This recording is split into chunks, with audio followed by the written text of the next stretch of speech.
Yeah. Let's pray.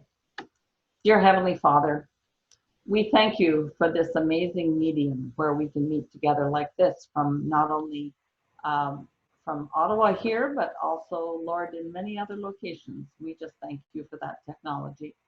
We just pray, Lord, that you would be with us this evening, Lord. Be with me as I present about my trip, Lord, and we just pray, Lord, that you would give me the right words and that ears would be open and that hearts would be open. We thank you, Lord, for how you bless us in so many ways. In Jesus' name, amen. Okay, Ben, first slide. Maybe. There we go.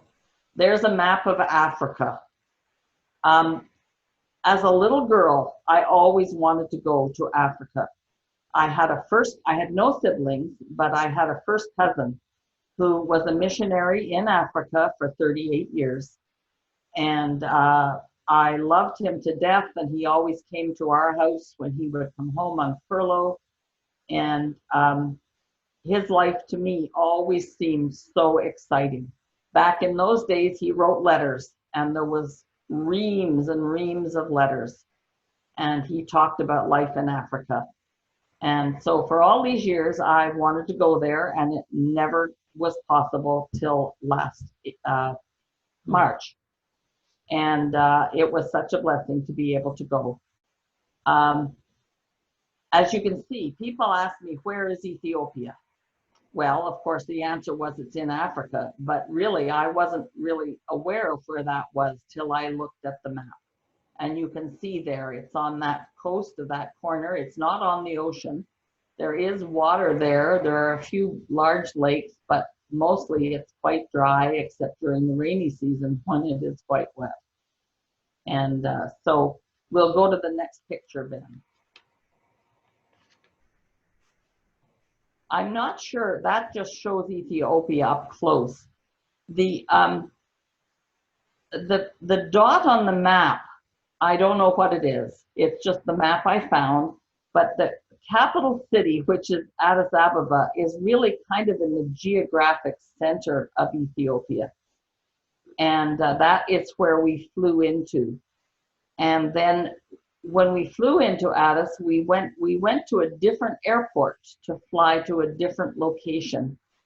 And we flew into a place called Arba Minch. And it was down kind of south of the center of the country. And it was a tiny, tiny little airport. It was one runway. And the airplane that we were in, I think, held maybe 18 people. So that was kind of exciting. And then we drove from there to our first city, and it was the city of Sodo. And we stayed one night in Arba Minch. And if you go to the next slide, you'll see the hotel. Okay, this was right outside my room. It was called a hotel, but really by Canadian standards, it was more like a really rambling motel. And everybody had an outside front door and also an outside back door. And my back door opened out onto that little patio there that you see in the bottom corner. Down from that was a very, very, very deep canyon that was very green, but it was hundreds of feet below us, and just showed how kind of hilly and complicated the land was. As you can see, the buildings all had like thatch roofs, and inside the building, it was very modern. My room was lovely. It was sparkling clean. I had a king-size bed with all of the proper amenities. There was a bathroom, running water, all of electricity, all of those things. But you have to remember that we only had those things when they were actually working. And there were periods of time in the day and in the night when there was no electricity. which also meant there was no water because the pumps were all electric. So when the lights went out, the water went off. But we carried on. There was always lots of drinking water because we all had bottled water, so it wasn't a problem. And so we'll go to the next picture.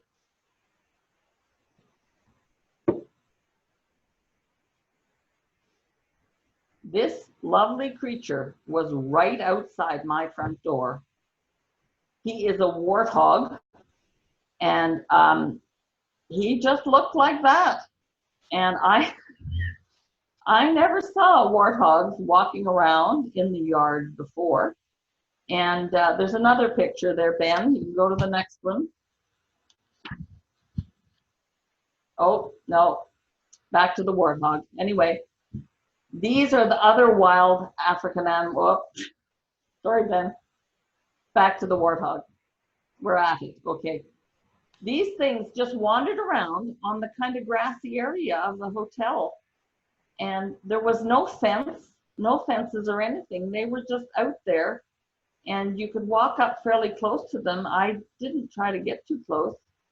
But there they were. And the next time I saw them, they were walking down the cobblestone path in the hotel grounds. So yeah, there they are.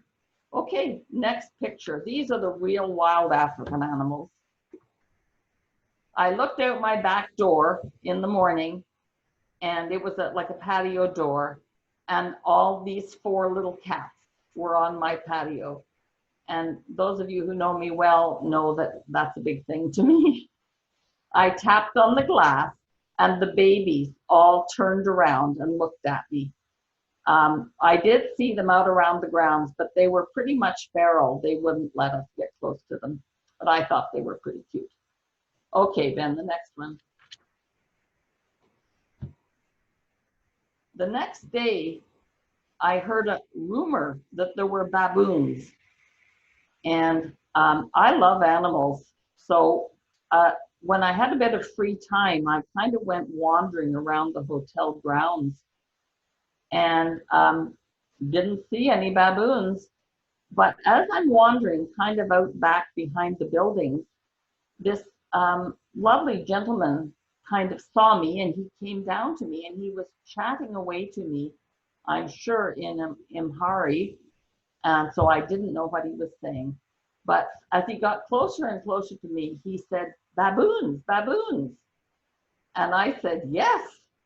And he said, he held out his hand to me, and he walked right up to me, and he took my hand. And he led me off, I don't know where, but way out behind the buildings and kind of up a little bit of a hill. And there in front of us was many, many, many baboons.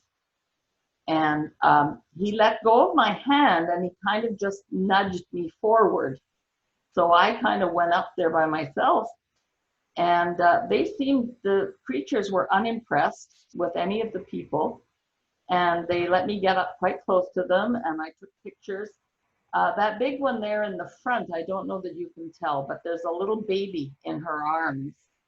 And there was a little bit of foodstuffs there on the grounds, and they were just kind of munching away.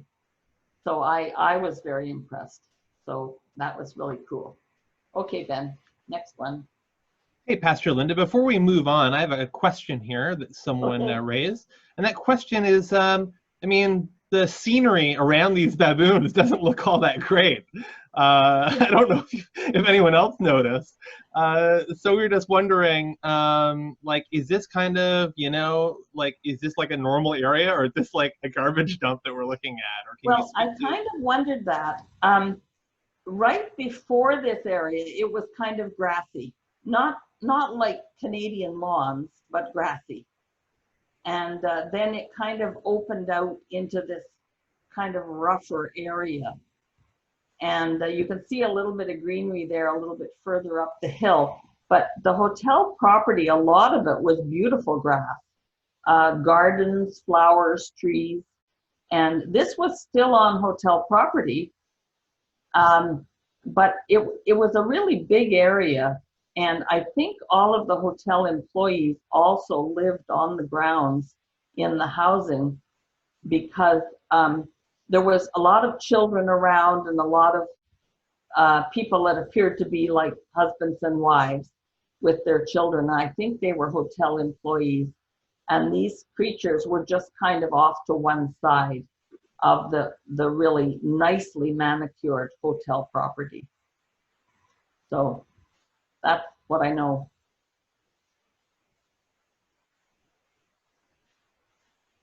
The next, we're just going to play a video just for a second, and then you can talk about it after. Does that sound good? perfect. Absolutely perfect.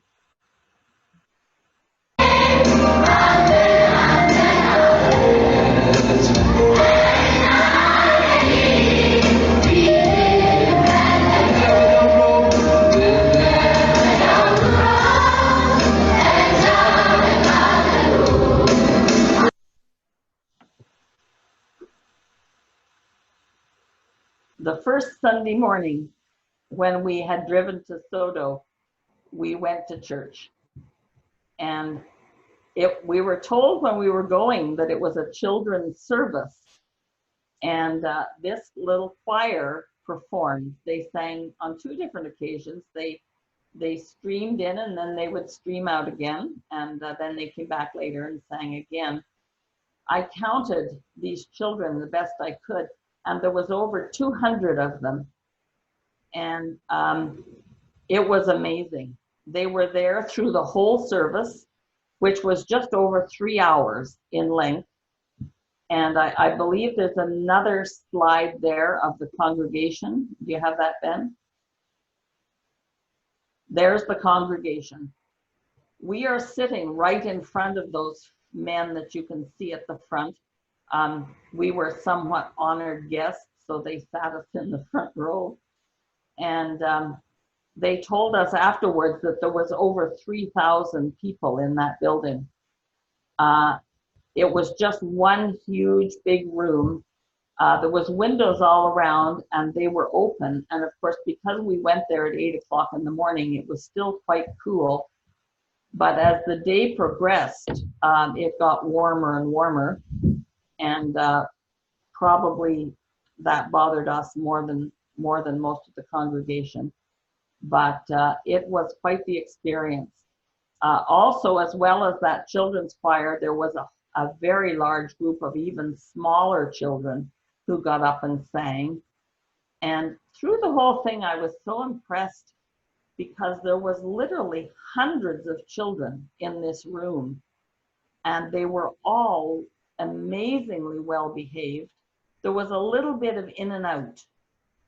They'd get up and they'd wander out one of the doors, and then a little while later they'd come back. But there was no muss, no fuss. They were all really well behaved. A lot of them sat off to one side, which appeared to be like the children's area. And there probably was 50 or 60 kids all squished into quite a small spot. And there appeared to be like 4 or 5 adults in amongst them.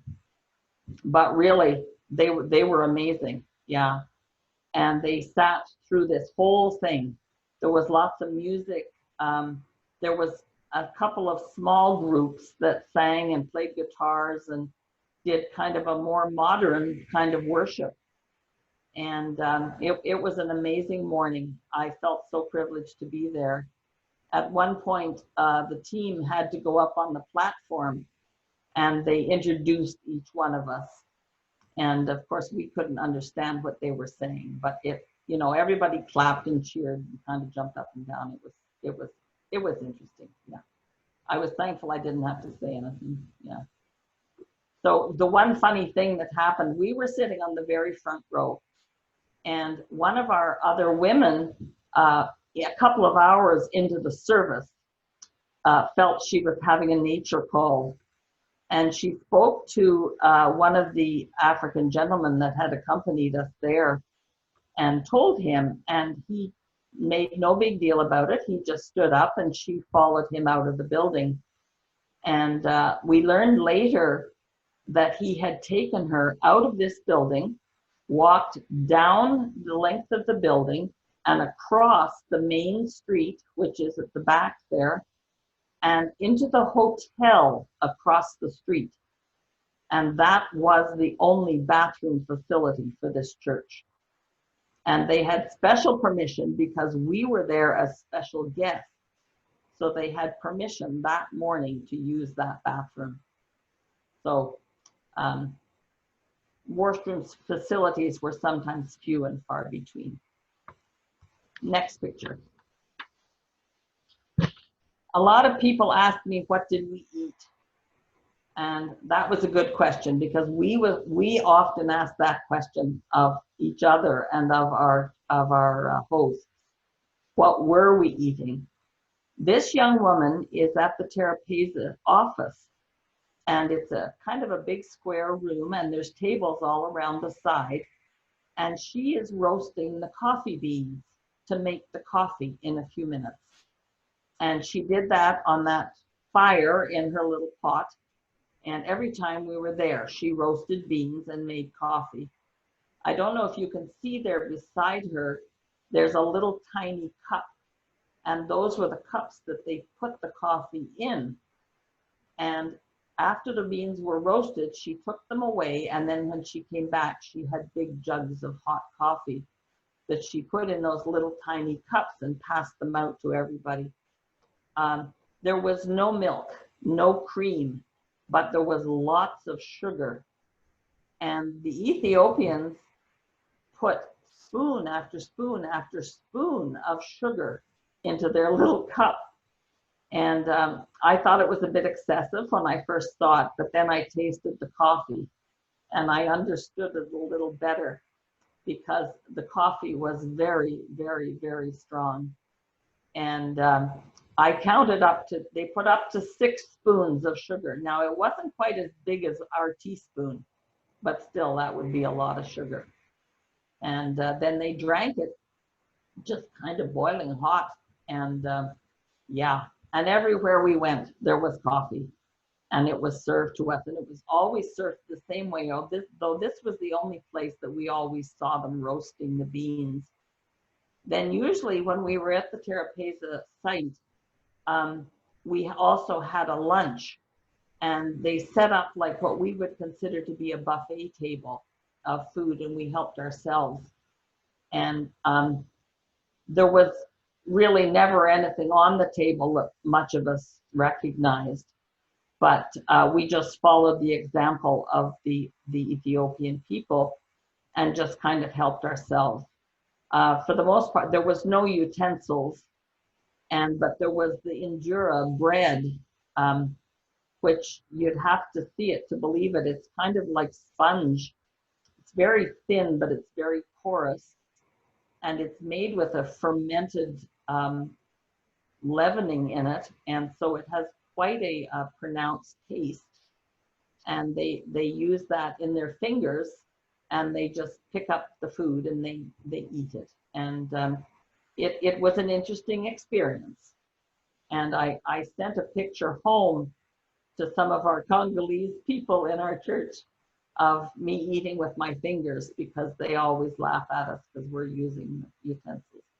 Anyway, he thought that was funny that I was actually eating with my fingers. So next picture there. When we visited in the villages, we were nearly always fed. It took us several hours often to get there. So we'd get there, and then we'd have our little meeting with the people, and then it would be lunchtime. And so there would be food. And this was one of the standard types of meals that we were served. This is a big platter. Back to the beans, yeah. This was a big platter, probably about 18 inches across. And that's a cup of coffee there beside it. And the beans were roasted, and there's beans, peanuts, and chickpeas. And they were right off the fire. They were boiling hot. And once again, no utensils, no napkins, no plates, no nothing. Just that in the middle of the table. And sometimes when we would come into the room where we were going to be eating, there would be somebody at the door with a jug of water, and another person with a basin, and they would pour water over our hands, and that was the washing situation before we would eat, because we all just took handfuls of this stuff and munched away. When we would be done the bean kind of stuff, there was nearly always fruit of some sort, often bananas. And the bananas were really interesting because in my Canadian experience, a banana has a certain firmness to it, and not so in Ethiopia. They were quite soft. They were white in the middle though, and so they didn't look like they were gone beyond, but they were certainly very, very soft. And they were so sweet.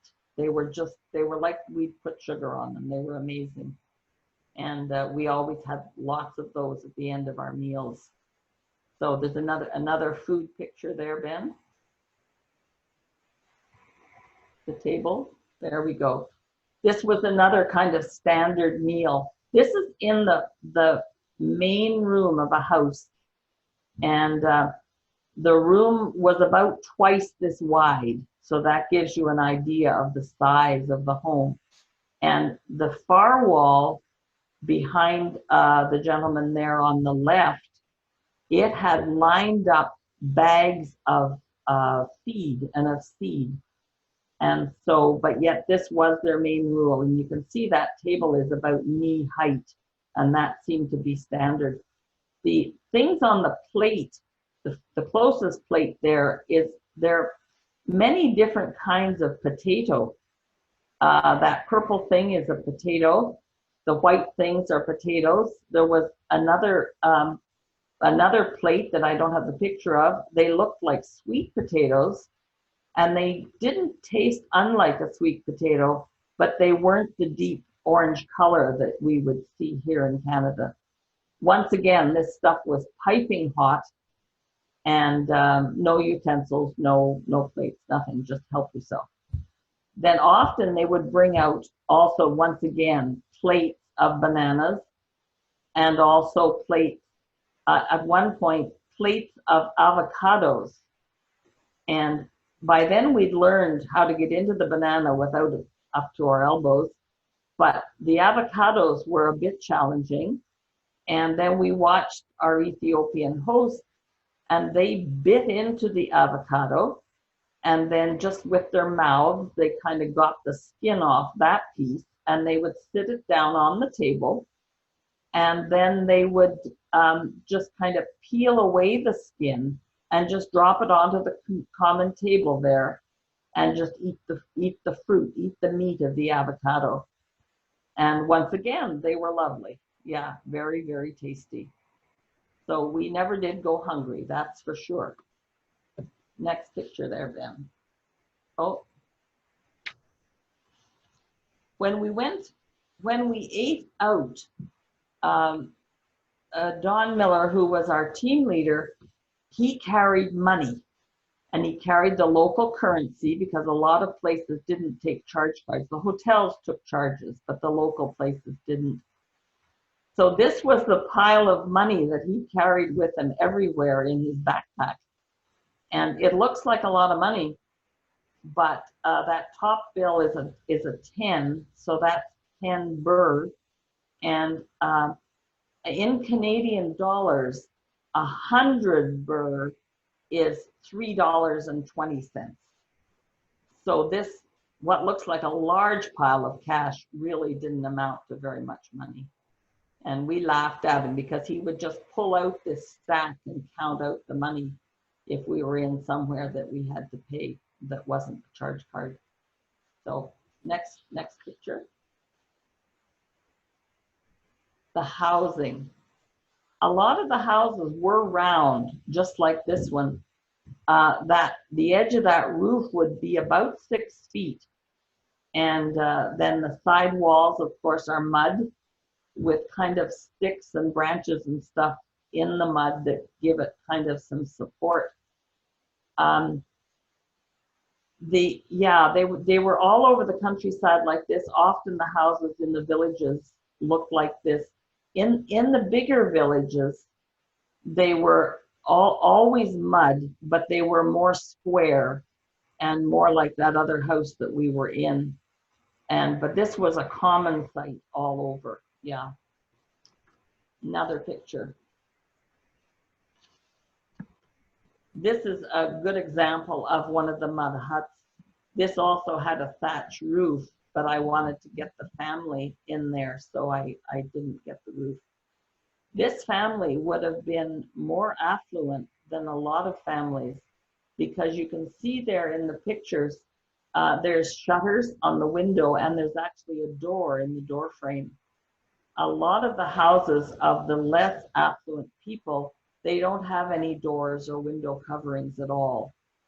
And it was so interesting because even in the ones that had doors, the animals kind of came and went. One house that we went into, we had to kind of move over from the doorway to let the chickens out. And also little goats. The little goats were kind of everywhere. And it seemed to be just common that they were in the houses the same as the people and the children. This family, that is a plant they're growing right beside the house. And down at the end beside the man, you can't see it, but she was very proud of her flower garden, which is really a luxury in Ethiopia, because if they've got seeds, it's something they can eat. They're never just because they look nice. But she was quite happy to show us her little flower garden. So next picture. This was another house that we saw. I don't know why it was so tall. It was the only one that we saw like that. And you can see it has a tin roof. I wondered if maybe the person who lived there might have had a disability, because there appears to be a ramp up to the door. So I don't know. And also I like the fence. That the fence is just posts, like sticks stuck in the ground. And that would be the fence. Next picture. Everywhere we went, there was children. And oh my goodness, they were absolutely amazing. They were just adorable. They were very polite and very, I was going to say reserved, but not really reserved. They seemed really, really friendly towards us. And they loved to come around us, but they never pushed and shoved or tried to grab at us. I was in Haiti a few years ago, and the kids wouldn't let go of you, like they were hanging off you. But not so with these Ethiopian children. They were lovely, and everywhere we went, they followed us in droves, and they were just so cute. There's another one there, Ben. So many of the little children carried littler children. And this was just one of many, many that we saw. They had babies on their hips. They had babies on their backs. They had babies, some of them strapped to their front. And that appeared to be their job, to watch that child. And none of them seemed to be complaining about it. It seemed to just be a way of life. And they seemed to just, it was just part of things. They loved when we took their picture, and they were happy to show off their little siblings. And so there's another one there, Ben.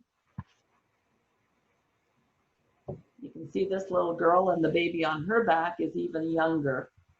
And once again, I don't know if you can notice his feet, but they're caked in mud. And so he had been on the ground at some point, and mud was very common. At one point, I was walking in a field that had been rained on, and I had about 2 or 3 inches depth of mud on the soles of my sneakers. And I was having a hard time to even pick up my feet. And this lovely, adorable little girl came and walked with me and tried to help me along so that I didn't go down in the mud. So I appreciated her. Another picture there, Ben. These kids were just so cute, and that they seemed so nicely framed in the sugar cane there. and they were so happy to have their picture taken. Often when we saw children, they were carrying little notebooks. And when we asked about the notebooks, we learned quite quickly that they were their school books, their little notebooks for school. And very interesting to us was a lot of the writing in the books was in English. And so they're learning English in school, and they were so excited to be able to talk to us about what was written in the books. And there'd be history, and there'd just be stories and things like that. And the books looked like they'd been maybe carried for years, like they were in less good condition than you would see here in Canada. But the kids were very, very proud of them. And it was fun to talk with them about what something that they knew, what we were talking about. So we really enjoyed that. Next picture, Ben.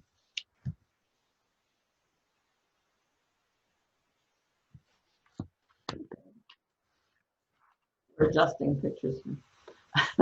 This lady, in front of her there is butter. They make butter, and it's wrapped in banana leaves. And some of you would know that in Canada, we churned butter with a churn and a paddle in it, and you kind of stirred and pounded it, and it made butter. But in Ethiopia, they use this fair-sized, round, very round bottom dish, and it has a round kind of top on it with a big, tall kind of spout. And what they do is they put the cream in the bottom, and then they put the top on, and they roll it around on the ground. And the ladies sit in little circles, and there might be 3 or 4 of them in the circle on the ground, and they take turns rolling it back and forth, holding the top of this spout on it. And then I guess they get tired and they pass it on to the next person, and she rolls it around and rolls it around and rolls, and then she passes it on to the next person. And when it becomes firm, they open up the little thing and they scoop it out and they wrap it in banana leaves. And they tie it up with some kind of twine, and they take it to the market and they sell it. It's a cash crop for the ladies who make it.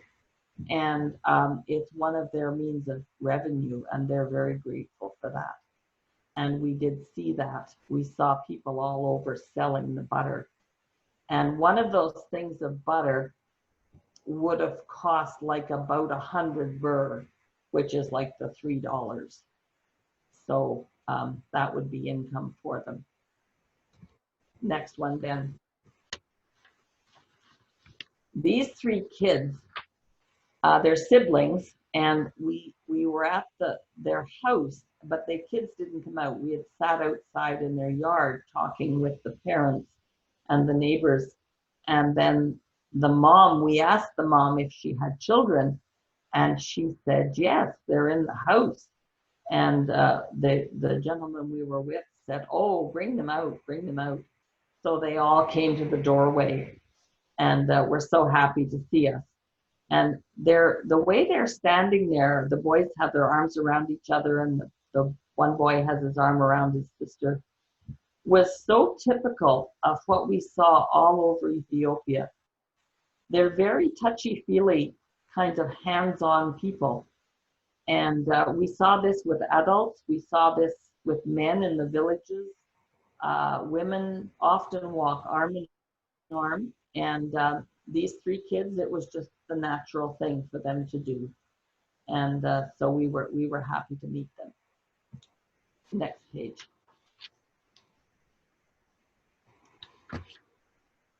Driving in Ethiopia was so interesting because the roads were full of so many interesting things.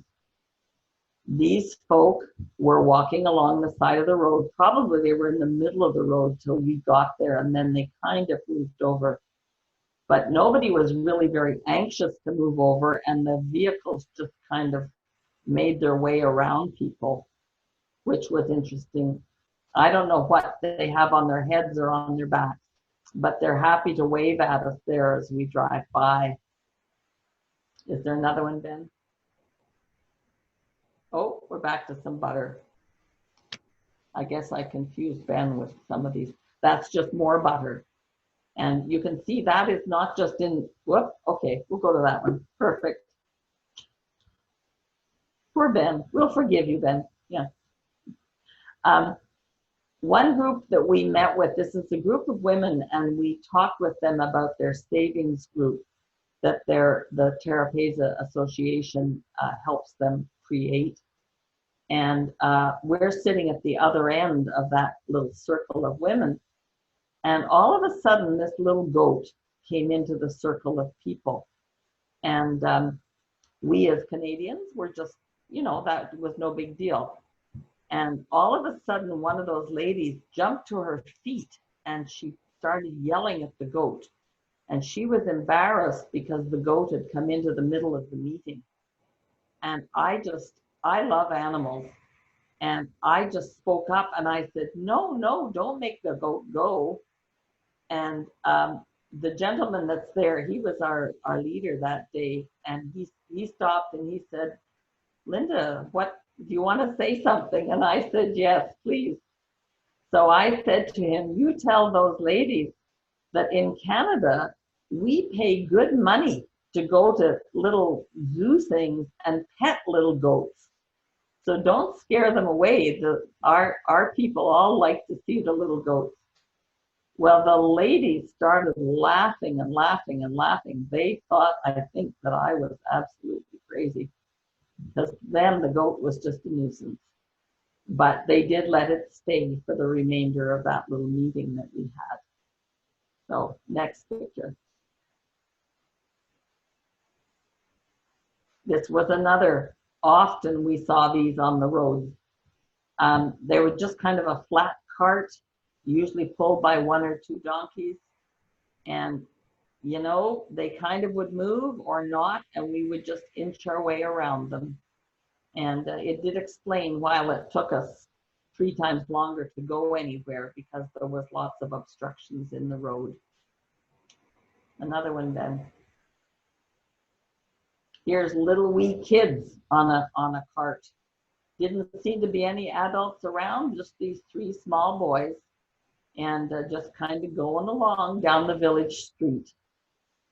Next one. Here is a very modern looking highway. You can see the white lines on the edges and down the center. But there was this whole herd of donkeys coming. And we were 2 quite big vehicles, and they were unimpressed. The people driving the little herd didn't try to move them. They just kind of proceeded right up to the front of our vehicles. And eventually, the donkeys kind of moved over to one side and we inched our way around them. Next slide. More people on the roads. Another reason why it took us hours to go not very far. And people would be standing around talking, and they would just stand there. They'd look at our vehicle. They'd sometimes wave at us, but no effort to get out of our way. And it just seemed to be the way it was. Next slide. I think we saw that one before, did we? No, no, okay. These are kids with these big plate things on their heads. I think they were going somewhere to get something, and because the plates were empty, and that wouldn't be very common. But once again, they're walking down the road where we were trying to drive. Next slide. Everywhere we went, we saw children carrying water jugs, and that's what this wee girl is carrying. Now, thankfully, she only has 1 jug there that would have had water in it, or she was going to get water. Often, quite small children had 2 or 3 or 4 of these that they were trying to lug along with their water, taking it home. Next slide. This was a very interesting road. You can see the hairpins. The valley was really, really deep, and there was several more hairpins further down the road. And also, there's no people right on it right there, but many times as we drove down there, there was people and animals and things on the road that we had to navigate around. You can see how high up we are by the distance there. There was a village away down there, but it was a long piece away. Next slide. Often we saw kids in the river. They're swimming. This was the natural color of the water. We were told that sometimes this is their drinking water. That wouldn't be a very good thing. There is not much structure to Ethiopian life, and they try to help them provide fresh water, but it isn't always the case. There they are. They're having a good time anyway. Next slide. This was our last hotel in Addis Ababa when we arrived there in the afternoon, and we were going to the airport to fly home the next night. And this was kind of standard. It's not very big, not very elaborate. The reception desk was just out of screen there on the left, and it was just a very small area. And there was an elevator in this building, but after being in it once, the rest of us decided we would use the stairs. The elevator didn't seem to be very dependable, so we chose the stairs. Once again, we ate in this little restaurant. The food was lovely. Once again, we needed interpretation of what the English in the menu said. So that was always interesting. And of course, more coffee. Anyway, next slide, Ben. My room was lovely. And you're asking, what on earth is that? This is the hot water tank. And it is in the shower stall in this quite modern, lovely, clean, attractive room with a beautiful king-size bed. And this was the shower stall. And that is the hot water tank. And the black cord is attached to the electrical plug that's plugged into the electrical circuit plug. And for me, the shower head was about 3 feet from that tank and from that plug. And for me, I just used a dribble of water because I wanted to live through the shower. But when Don Miller took a shower in there, he's quite a big man. He's tall and angular. And he felt that possibly his life was in danger because of the electrical plug.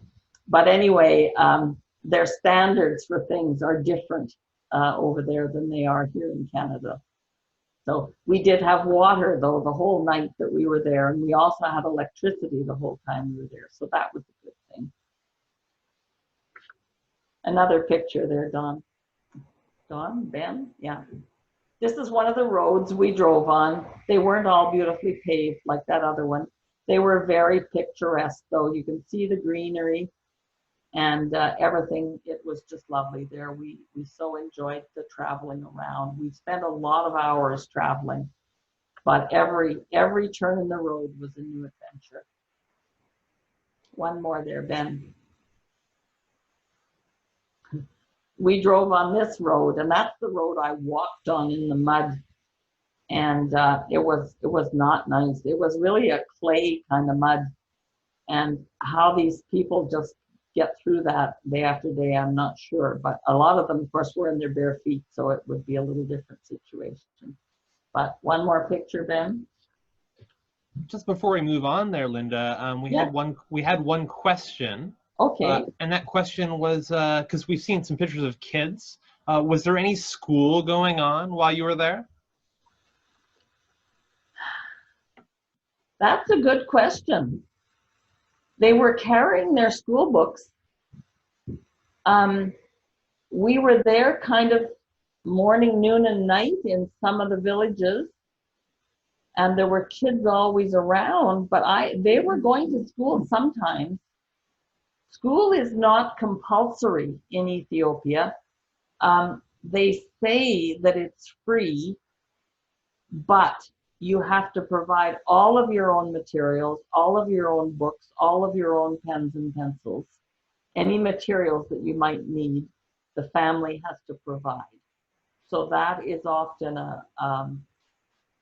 it's a problem for families because they don't have any cash. They don't have money. So a lot of kids aren't in school, I guess. And but there were schools because they had their school books. So I don't, whether were going different times of the day, I don't know. I don't know. We didn't think to ask that question. I wish we had it. Everywhere we went, we appeared, there was two of us on the team who had silver hair, let's just say. And everywhere we went, there was no Africans with any gray in their hair at all. And I thought this was kind of interesting because it's pretty common here in North America. And so these two gentlemen were quite gray. And I made a thing about that with them. And I played with my hair, and they immediately played with their hair. So they knew what I was saying. And then they really laughed. They thought it was funny that I noticed their hair. So we asked them, most of the other men that were in this group were really young men, and they were learning about the savings programs that Terapeza is setting up for them. And we said to them, and they're learning new farming techniques also.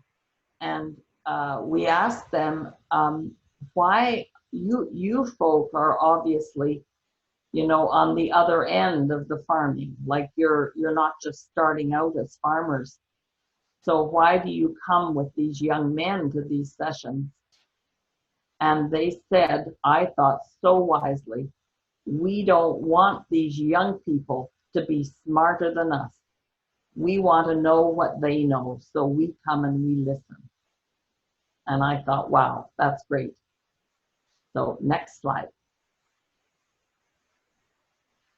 This gentleman, his name was Mesvin, and he was one of the leaders with Terapeza. And he walked us a long, long way up this really high hill in really, really hot weather. And he was so pleased to show us this landscape.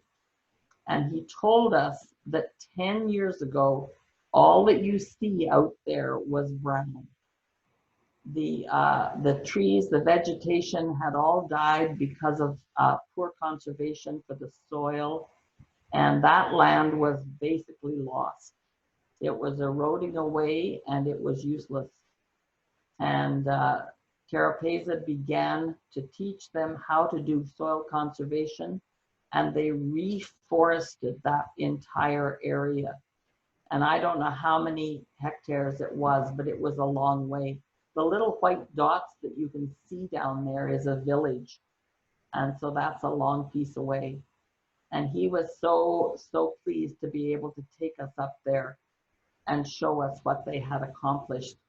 And much of that is through the donations from Tier Fund. So next picture. Oh, just before we move on, I have another question here. You had mentioned Terapeza, or is that Tier Fund in like the Ethiopian language there, or what does that mean? Terapeza, it's the Terapeza Development Association.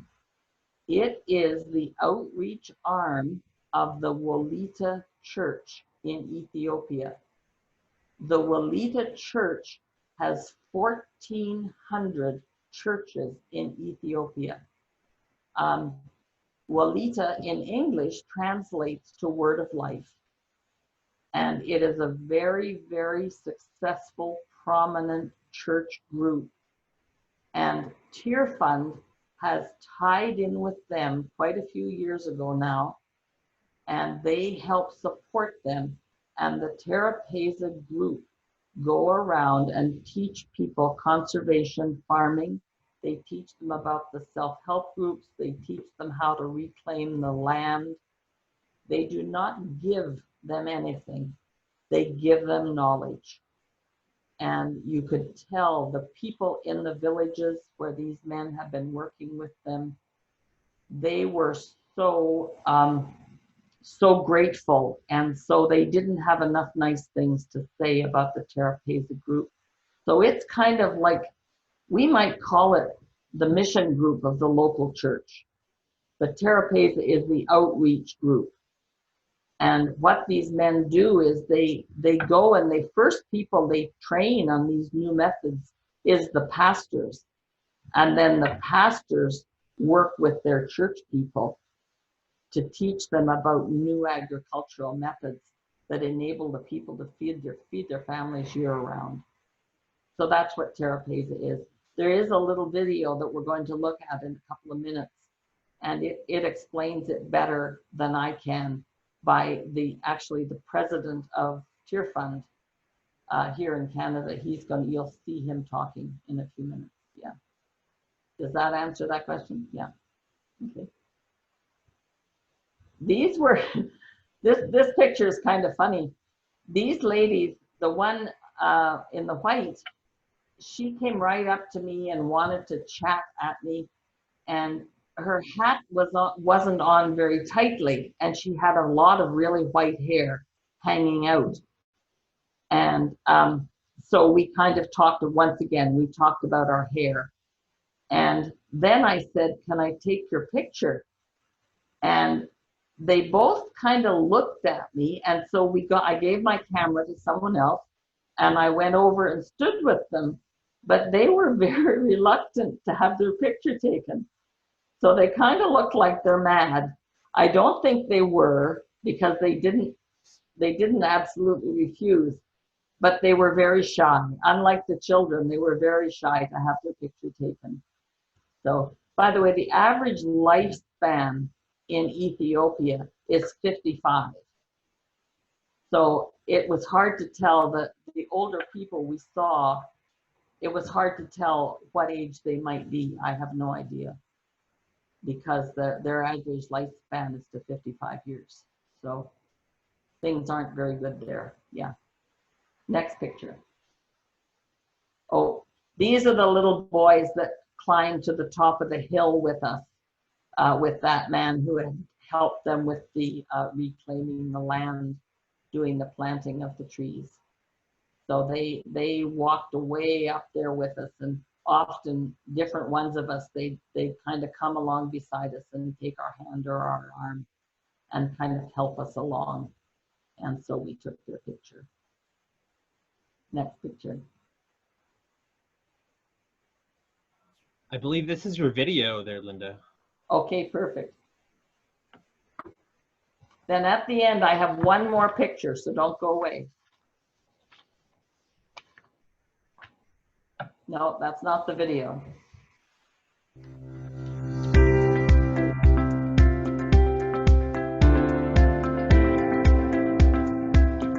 At Tear Fund, we absolutely believe that the best model of international development is to encourage the church, support the church, facilitate the church, and empower the church to do it on their own. We are absolutely committed not to give out stuff, not to give out all kinds of aid. Instead, to be involved in training national leaders, to train pastors, to train lay leaders, to train women in their church to serve their own community so that they can break out of poverty on their own. At Tear Fund, we believe in church-based community transformation. We help the church to assess their present situation, to figure out what resources do they already have. What can they bring to bear? How can they encourage not just their church members, but their community, and in the process to serve them. As the church becomes the catalyst for change in its community, the community is attracted. I see examples where the church is sponsoring savings group for women. It's encouraging farming practices that are increasing yield not just by 1 time, 2 times, but even 3 times. And why? Because on the church property, they're setting up model farms. And the pastor is becoming the facilitator for change in that community. Join us and follow Jesus where the need is greatest. And we believe that by supporting the church across the global south, we are really following Jesus.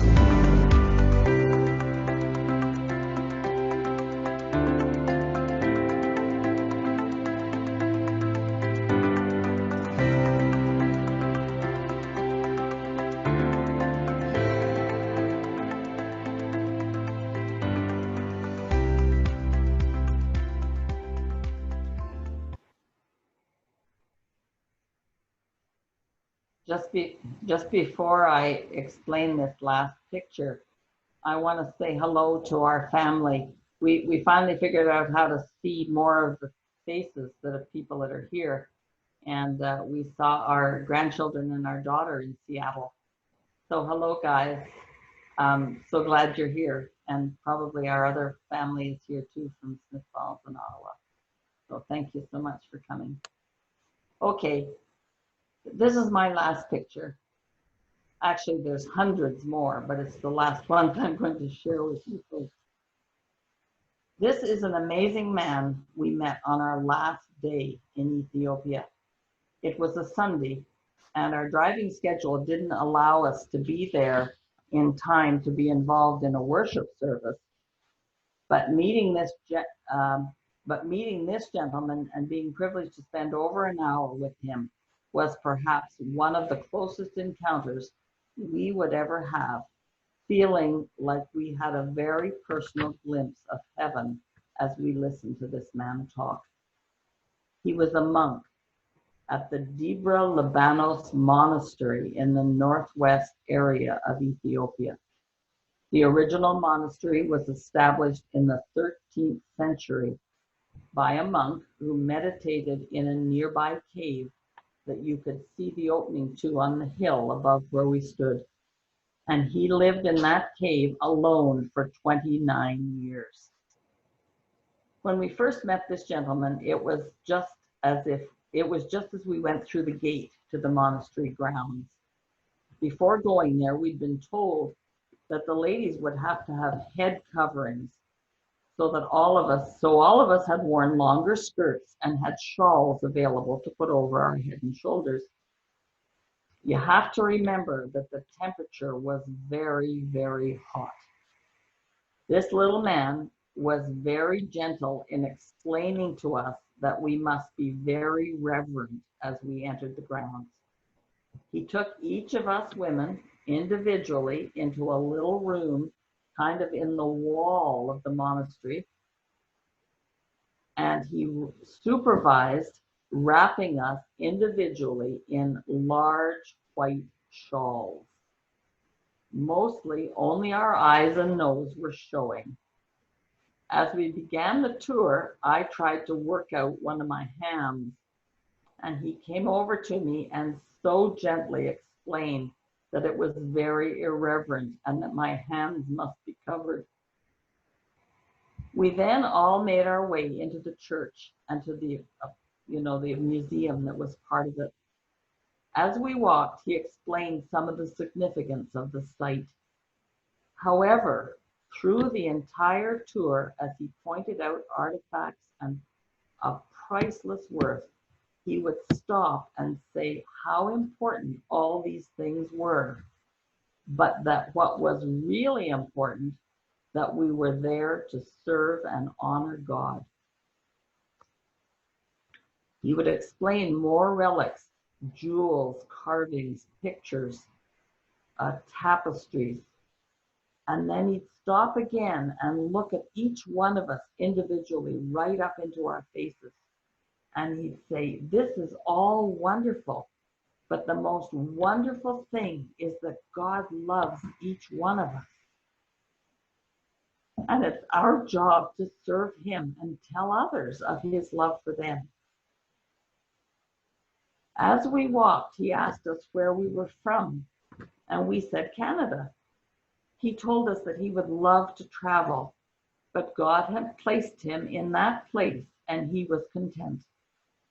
He said, there's only one place I'd really like to go if the Lord permits it before I die. I would like to go to Israel and walk where Jesus walked. That would make my life complete, he said. But he said, God has chosen to put me here for over 50 years, and I'm so privileged to tell everyone I meet that Jesus is my friend and he's looked after me all these years.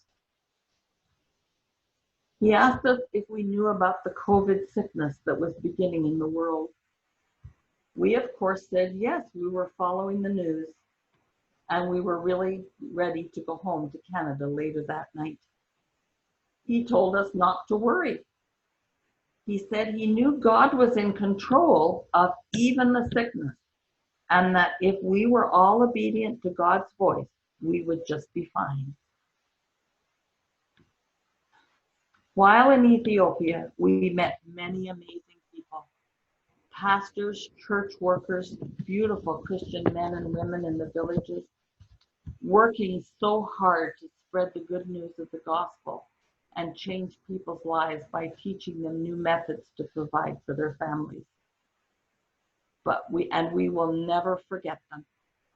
These folks' lives were unimaginably different from ours, but many of them had been shepherded over many years to walk a Christian pathway and to trust in Jesus. This elderly little monk had walked a totally different path.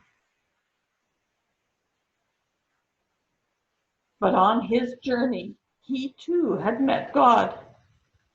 He had met the same God that I know and that many of you know. He hadn't met him through the same paths or teachings where I have trod, but God had reached out to him in his unique circumstance and drawn that little man unto himself. His entire countenance glowed with the love of his Heavenly Father. Early on during our trip, we heard we would be visiting a historic monastery. I thought to myself, well, I've seen a lot of monasteries, but this would certainly be interesting anyway. Little did I know that meeting this amazing man of God was one of the highlights of our trip.